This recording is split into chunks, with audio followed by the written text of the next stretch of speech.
नमस्कार। और आज हम बात करेंगे एक ऐसे फुटबॉलर के बारे में जिनको शायद आप बहुत अच्छे से तो जानते हैं, लेकिन उनकी कहानी को नहीं जानते होंगे कि किस तरह से आज वो इंडियन फुटबॉल लेजेंड में आ चुके हैं। तो आज हम बात कर रहे हैं सुब्रत पॉल के बारे में, जिनको शायद आप बहुत अच्छे से जानते होंगे क्योंकि उनका निकनेम बड़ा फेमस है, द इंडियन स्पाइडरमैन। तो ये नाम उनका कैसे पड़ा, इसके पीछे बहुत लंबी कहानी है, बहुत उनका स्ट्रगल है, बहुत उनकी एक है ना स्ट्रगलिंग जर्नी है, जिसकी वजह से आज वो इतने बड़े फुटबॉलर बन पाए, अपने ड्रीम्स को पूरा कर पाए। तो आज हम उनकी लाइफ के बारे में बात करेंगे और मैं आशा करता हूं कि उनकी जो कहानी है वो आपको बिल्कुल मोटिवेट करेगी और आप अपनी लाइफ में कभी भी हार नहीं मानेंगे। तो आज तो आप सुब्रत पॉल भाई को एक फुटबॉलर के रूप में जानते हैं, एक बहुत ही सक्सेसफुल गोलकीपर के रूप में जानते हैं, लेकिन क्या आपको पता है कि उनके शुरुआती बचपन में वो एक नाइफ विल्डिंग बॉय जो होते थे ना, जो चाकू को लेके किसी को भी डराना धमकाना, इस टाइप का ये सब चीजें किया करते थे। तो सोचिए कि कहां से कहां तक का सफर उन्होंने तय किया है, मतलब फर्श से अर्श तक का सफर। तो इस टाइप का उनका एक बचपन था, एकदम होपलेस, कोई उम्मीद नहीं कर सकता था उनके बचपन में कि वो इस तरह से सक्सेसफुल हो जाएंगे। तो उनके बचपन में लेकिन फुटबॉल से उनका जो जुड़ाव हुआ, फुटबॉल से इंट्रोड्यूस जो हुए, वहां पे कहीं ना कहीं उनको एक आशा मिली, एक उम्मीद मिली कि फुटबॉल मेरी लाइफ में मुझे एक अलग पहचान दिला सकती है, फुटबॉल मुझे लाइफ में कुछ बना सकती है। ये उनके समझ में आ गया और उन्होंने फुटबॉल को सीरियसली थोड़ा खेलना चालू कर दिया और सीखना चालू कर दिया। और सुब्रत पॉल भाई के लाइफ की खतरनाक एक स्टोरी बहुत क्योंकि फेमस भी है कि जब वो टाटा फुटबॉल एकेडमी के ट्रायल्स देने गए थे, तो जब वो पहुंचे टाटा फुटबॉल एकेडमी में, तो वहां पे क्या हुआ, ट्रायल्स जो थे खत्म हो चुके थे, मतलब ट्रायल्स जो पीरियड था वो खत्म हो चुका था, सिलेक्शन वगैरह सब हो चुके थे। लेकिन अब सुब्रत पॉल भाई तो पहुंच चुके थे टाटा फुटबॉल एकेडमी में और मन बना के आए थे कि मुझे तो यहीं खेलना है, अब मैं यहाँ से नहीं जाऊंगा। तो अब ट्रायल देने से तो उनको मना कर दिया। तो वो टाटा फुटबॉल एकेडमी का जो मेन गेट था, वहां पे 2 दिन 2 रात तक वहीं पे रहे, वहीं सोए, वहीं है ना, वहीं पे उन्होंने 2 दिन गुजारे। तो ये देख के जो मैनेजमेंट था ना, वो थोड़ा सा एकदम अचंभित हो गया, ये कैसा लड़का है, ये जा ही नहीं रहा है। और उनसे पूछा क्यों नहीं जा रहे हो, तो बोले मुझे ट्रायल देना है, मेरी ट्रायल नहीं लोगे तो मैं नहीं जाऊंगा। तो मैनेजमेंट वालों को हार कर सुब्रत पॉल भाई की प्राइवेट ट्रायल लेना पड़ा। और यह बात जान के आपको बिल्कुल आश्चर्य होगा कि सुब्रत पॉल भाई को अपने ऊपर इतना ज्यादा कॉन्फिडेंस था कि उस ट्रायल में वो सिलेक्ट हो गए। और सिलेक्ट होने के बाद जो कोचेस थे, उस टाइम रंजन चौधरी उनके कोच थे, तो उन्होंने यही बात बोली थी कि ये जो लड़का है ना, ये बहुत आगे जाने वाला है, एक दिन इंडिया के टॉप फुटबॉलर में से एक बनेगा, इसके अंदर वो जज्बा जो है ना, वो डेडिकेशन लेवल इतना ज्यादा है। और आखिर में उन्होंने वो जो बात थी उसको सच करके भी दिखाया। उनके अंदर मतलब एक अलग लेवल का कॉन्फिडेंस था, अलग लेवल की मेंटेलिटी थी। और वैसे पर्सनल लाइफ में अगर आप देखेंगे सुब्रत पॉल भाई को, तो वो एक बहुत ही शर्मीले इंसान है, बहुत ही शांत स्वभाव के, बहुत सिंपल सा सादा जीवन, उच्च विचार वाले जो व्यक्ति होते हैं ना, उस तरह के इंसान है। लेकिन जब आप उनको फील्ड पे देखोगे तो एकदम डिफरेंट पर्सन वो बन जाते हैं। फील्ड पे मतलब एकदम विनिंग एटीट्यूड, एकदम शेर वाला एटीट्यूड जो बोलते हैं ना कि लॉयन एटीट्यूड, वैसे वो खेलते, एकदम चिल्लाते हैं, प्लेयर्स को मोटिवेट करते हैं, वो सब चीजें उनके अंदर है। और सुब्रत भाई जो है वो स्वामी विवेकानंद जी जो है उनके बहुत बड़े फॉलोअर है, उनके जो मार्गदर्शन पे वो चलते हैं, इसी कारण वो उस टाइप के विचारों को जी पाते हैं कि जीवन में भले आप सादे रहो, सिंपल रहो, लेकिन आपके विचार बहुत उच्च रहना चाहिए। फिर टाटा फुटबॉल एकेडमी से ग्रेजुएट होने के बाद उन्होंने पहला क्लब ज्वाइन किया था मोहन बागान। और मोहन बागान ज्वाइन करने के बाद उनकी काफी एक्सपेक्टेशन थी, काफी उनको करियर को आगे लेके जाना था। लेकिन मोहन बागान में खेलते टाइम उनके साथ एक इंसिडेंट हो गया बहुत बुरा। जब वो 2004 में फेडरेशन कप का फाइनल खेल रहे थे, मोहन बागान वर्सेस डेम्पो, तो डेम्पो के एक स्ट्राइकर थे, उनके साथ उनका एक बॉडी कांटेक्ट हुआ जिसमें वो जो प्लेयर थे उनकी डेथ हो गई। और उन प्लेयर की डेथ का सीधा सीधा एक्यूज जो था वो सुब्रत भाई को मान लिया गया और उनके ऊपर सस्पेंशन लगा दिया गया। तो 2 महीने का उनको सस्पेंशन लगा दिया गया ऑल इंडिया फुटबॉल फेडरेशन की तरफ से, जो कि उनके एकदम शुरुआती करियर में बहुत बड़ी रुकावट लग गई। क्योंकि आप खुद सोचिए कि किसी प्लेयर ने नया नया क्लब ज्वाइन किया हो और वो उसका पहला क्लब हो और उसके ऊपर सस्पेंशन लग जाए, तो उसके करियर के लिए कितनी बुरी बात हो जाती है। तो उनके करियर में स्टार्टिंग में बहुत बड़ी ट्रबल उनको मिल गई। लेकिन यही वो टाइम था जहां उनको खुद से सेल्फ मोटिवेट होने की जरूरत थी, अपने आप में कॉन्फिडेंस रखने की जरूरत थी, अपनी एबिलिटीज पे फोकस करने की जरूरत थी। तो देखिए, हर इंसान को अपनी लाइफ में सक्सेस पाने के लिए कुछ मोटिवेशन की जरूरत होती है। तो हर इंसान अपनी मोटिवेशन के कुछ भी सोर्सेस निकालता है कि कहां से उसको मोटिवेशन मिले। जैसे सुब्रत भाई भी मोटिवेट होने के लिए स्वामी विवेकानंद जी के बारे में पढ़ा करते थे।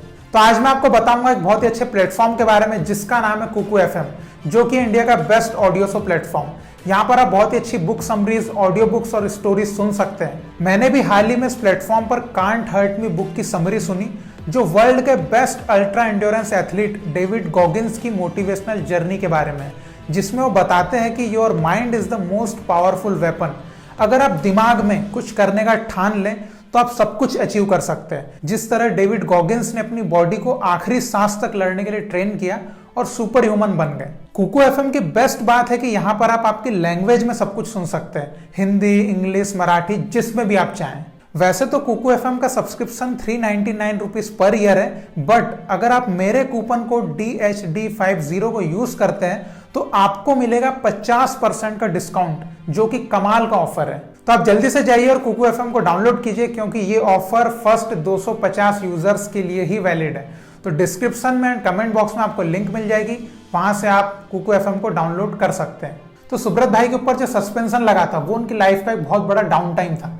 तो उस टाइम पे उन्होंने अपने आप को सिर्फ फिजिकली इंप्रूव नहीं किया, बल्कि बहुत ही मेंटली टफ भी किया कि कैसे ऐसे टाइम में अपने आप को मेंटली स्ट्रांग किया जाए। तो उन्होंने उस टाइम पे बहुत अपने आप को मेंटली प्रिपेयर किया और 2007 में उन्होंने ईस्ट बंगाल साइन किया। और ईस्ट बंगाल साइन किया, वहां पर उन्होंने बहुत अच्छा परफॉर्म करना भी चालू किया, फर्स्ट चॉइस गोलकीपर भी वो बने और 2007 में उनको इंडिया टीम से कॉल अप भी मिला। और 2007 में उन्होंने इंडियन फुटबॉल टीम के साथ नेहरू कप जीता, जो कि उनके करियर को एक नए मोड़ पे लेके गया। उसके बाद तो फिर वो इंडियन टीम के एक रेगुलर प्लेयर बन गए। और 2008 में जो AFC कप चैलेंज हमारी इंडियन फुटबॉल टीम ने जीता था, उसमें सुब्रत पॉल भाई की एक बहुत अहम भूमिका थी। उस टूर्नामेंट में जो सेव्स उन्होंने किए थे थ्रू आउट द टूर्नामेंट, बहुत ही लाजवाब, बहुत ही शानदार परफॉर्मेंस। तो उस टाइम पे जो हमारे करंट कोच थे बॉब हॉटन, उन्होंने भी बहुत तारीफ करी थी सुब्रत भाई की। और उसी टूर्नामेंट को जीतने के कारण हम 2011 का जो एशियन कप उसके लिए क्वालिफाई भी हो पाए थे। और अपने बेहतरीन परफॉर्मेंस के कारण 2009 में सुब्रत भाई को AFF player of the year का अवार्ड दिया गया था। फिर 2011 में जब एशिया कप में गई थी हमारी इंडियन फुटबॉल टीम, तो वहां पे इंडिया टीम भले हारी थी, लेकिन सुब्रत पॉल भाई का जो परफॉर्मेंस वहां पे था भाई लाजवाब। मतलब कि उनको best goalkeeper of the tournament भी बोला जा रहा था। उनका जो परफॉर्मेंस इतना शानदार था, 35 सेव्स निकाले थे उन्होंने, और उनका वहां पर निकनेम पड़ा था the Spiderman, the Indian Spiderman. तो क्या परफॉर्मेंस था। और देखिए, club level and international level पे तो सुब्रत भाई को बिल्कुल सक्सेस मिल ही चुकी थी तब तक, लेकिन उनका एक हमेशा से ड्रीम था बचपन से कि उनको अब्रॉड में खेलना, जिसके लिए वो कंटिन्यूसली फॉरेन वगैरह जाते रहते। उन्होंने कनाडा का जो क्लब था वैनकूवर व्हाइट कैप्स, उसमें ट्रायल दी थी। जर्मनी का जो क्लब था उस टाइम पे 4th डिवीजन RB लेप्जिग, जो आजकल बुंडेसलीगा का इतना बड़ा क्लब बन चुका है, उसमें भी जब वो 4th डिवीजन में था, वहां पर भी सुब्रत भाई ने ट्रायल दी थी। और उस टाइम पे भी उन्होंने बहुत इंप्रेस किया था वहां के जो कोचेस थे उनको। लेकिन ट्रायल्स देने के बाद भी उनके फाइनल कॉन्ट्रैक्ट साइन नहीं हो पा रहे थे। लेकिन फाइनली 2014 में जो डेनिश सुपर लीग क्लब था, उन्होंने उनके साथ कॉन्ट्रैक्ट साइन किया, डेनमार्क सुपर लीग का। लेकिन वहां पर वो कभी फर्स्ट टीम में तो नहीं जा पाए, लेकिन रिजर्व टीम से जरूर खेले और वो 4th इंडियन प्लेयर बने थे जो कि फॉरेन में खेलने गए थे, और पहले इंडियन गोलकीपर जिन्होंने फॉरेन की लीग में खेला। तो ये रिकॉर्ड भी उनके नाम पे ही है। और अभी की स्थिति में भी देखा जाए तो सुब्रत भाई अभी भी एक टॉप प्लेयर है। ISL में अपना बहुत ही बेस्ट परफॉर्मेंस अभी भी वो दे रहे हैं। 2017 में ISL के गोल्डन ग्लव्स का अवार्ड भी उनको मिला था जब वो जमशेदपुर FC से खेल रहे थे। तो बहुत ही शानदार, अभी भी वही फिटनेस लेवल मेंटेन करे हुए हैं। और उनके बारे में मैं एक ही बात कहूंगा कि देखिए, पीटर पार्कर जो थे वो एक्टर, वो तो नकली स्पाइडरमैन थे, लेकिन हमारे जो सुब्रत भाई है ये असल स्पाइडरमैन है। क्योंकि जब आप इनको गोल में देखते हैं ना, उनकी फ्लेक्सिबिलिटी, वो है ना बॉडी में लचक, वो गोलकीपिंग के लिए जो जज्बा, जब वो देखते हैं आप तब आपको पता चलता है कि स्पाइडरमैन तो यही है। तो बहुत ही एक मोटिवेशनल खिलाड़ी, और मैं ये कहूंगा कि सिर्फ एक मोटिवेशनल खिलाड़ी ही नहीं बल्कि एक मोटिवेशनल इंसान भी हो, क्योंकि आप उनकी जर्नी देखिए, क्योंकि वो कहां से आते हैं, एक नाइफ विल्डिंग बॉय से लेकर वो इंडिया के फुटबॉल लेजेंड आज कहलाते हैं। तो क्या मोटिवेशनल उनकी जर्नी रही है ना। उनकी लाइफ में कई बार डाउन टाइम भी आया, लेकिन वो हारे नहीं, है ना, झुके नहीं, बिल्कुल उन्होंने उन स्थितियों का सामना किया और वापस आए ट्रैक पे। उनकी फिटनेस लेवल को हमेशा वो मेंटेन रखते हैं और हमेशा फिटनेस के ऊपर पूरी तरह से ध्यान देते हैं, जिसकी वजह से आज भी वो उस लेवल का परफॉर्मेंस दे पाते हैं। तो सुब्रत पॉल भाई से बहुत कुछ सीखने जैसा है, और आई होप कि आप उनकी स्टोरी से बहुत कुछ सीखे होंगे कि परिस्थितियों का सामना करना बहुत जरूरी है। परिस्थितियों के आगे झुकने वाले इंसान कभी सक्सेसफुल नहीं बनते। तो आपको अगर लाइफ में अचीव करना है अच्छी चीजें, अच्छे गोल्स, तो आपको परिस्थितियों का सामना करना पड़ेगा, स्ट्रगल को पार करना पड़ेगा। तो वही बात है कि भाई जो डर गया वो घर गया। तो आपको अगर मुकाम पे पहुंचना ऊंचे, तो आपको डरना नहीं है हालातों से, आपको बस चलते जाना है। तो आई होप कि आप सुब्रत भाई की स्टोरी से कुछ मोटिवेट हुए होंगे, और मैं तो बहुत इंस्पायर उनकी स्टोरी से, उनकी लाइफ से।